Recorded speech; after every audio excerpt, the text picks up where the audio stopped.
मोदकं सदा विमुक्तिसाधकं कलाधरावदंशकं विलासिलोकरक्षकं नायकं नीलादिदेवदैत्यकं नदाशुभाशुनाशनं विनायकं नतेतरातिपीतरं नवोदितार्कभास्वरं नमत्सुरारिनिर्झरं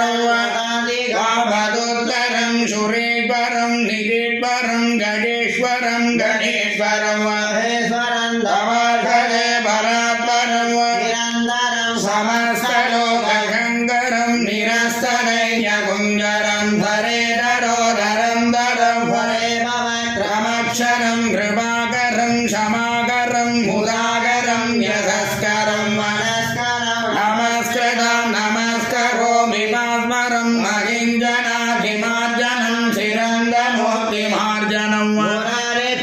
नन्दनं सुराजिधर्वधर्मणो प्रपञ्चनादिभीषणं वनञ्जयादिभूषणं कपोलदारवारणं भजे पुराणवारणं निधन्दकान्तिदन्दकान्तिमन्दकान्तकात्मजं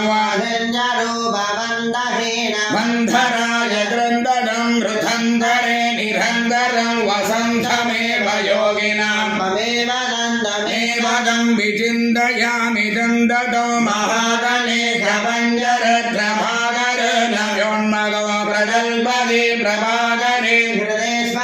घनेश्वरं मरोगदा दतो यदां रुषाकेतें सुपुत्रदां समाजिराजो राष्ट्रबोधिमभ्यवै